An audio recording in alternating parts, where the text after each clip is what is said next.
Aujourd'hui on se retrouve pour la troisième vidéo sur les tutos pendant le confinement.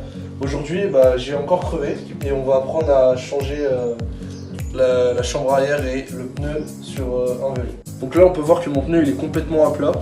Et donc le matériel aujourd'hui, on aura besoin d'une chambre à air spécifique pour son pneu, de 3 grandes cuillères, ou si vous avez des bons pneus pour BMX c'est encore mieux, d'un pneu et d'un nouveau pneu particulièrement, et d'une pompe. La première étape c'est de mettre un peu de spray graissant sur les écrous, histoire que ça dérouille si ça avait été rouillé avant ou ça faisait longtemps que vous n'aviez pas crevé.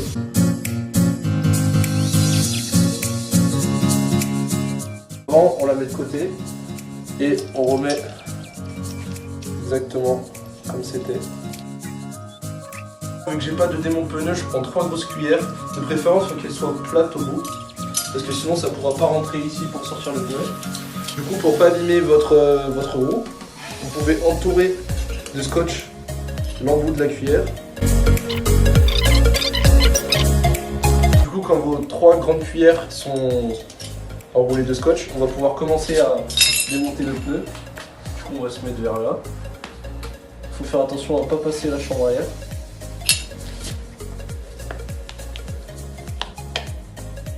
Moi, ce que je fais, c'est que j'essaye d'en mettre 2 déjà comme ça. Et je vais venir le faire en même temps. Voilà.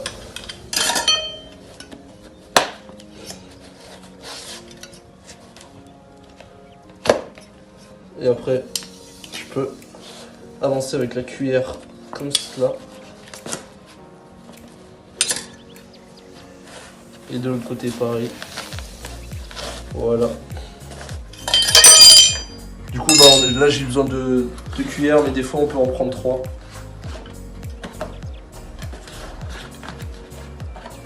Voilà, une partie de ma roue est enlevée. Je vais dévisser le petit embout et la valve du coup.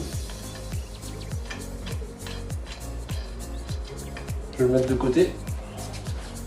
Du coup, je peux enlever ici et sortir la chambre arrière. On va mettre la roue de côté.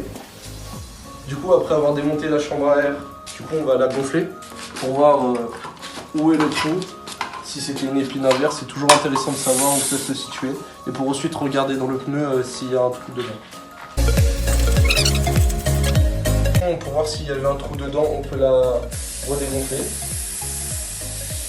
Et on va la mettre de côté. Regardez si le fond de jante n'est pas abîmé. Maintenant, on va reprendre sa roue. Et comme je l'avais dit tout à l'heure, on va changer de pneu. Alors là, on peut le faire à la main directement. Vous pouvez utiliser les grandes cuillères. Moi, je l'ai fait à la main, c'est très simple, je viens de l'enlever. Très facile. Du coup, maintenant, on va pouvoir rentrer sa chambre arrière dans sa roue. Du coup, on va trouver le sens, le petit trou pour commencer à rentrer la valve. Et là, je l'ai trouvé.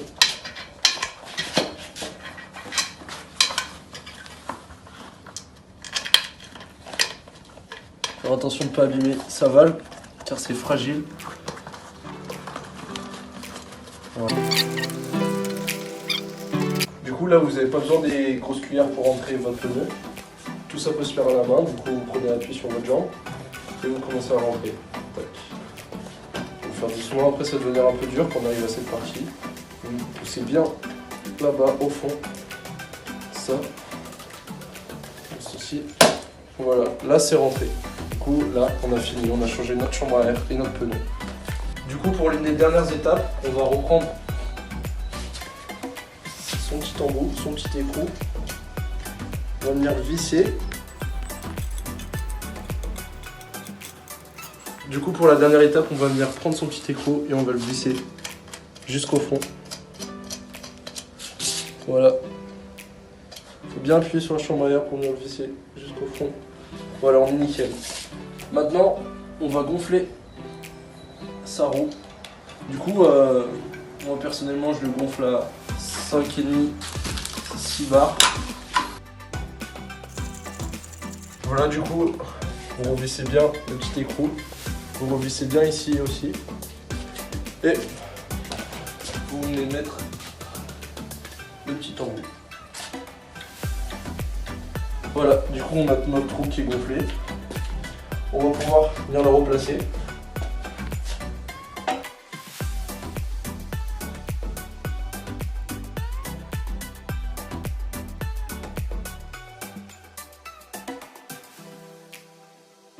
Donc voilà, maintenant on a fini la roue.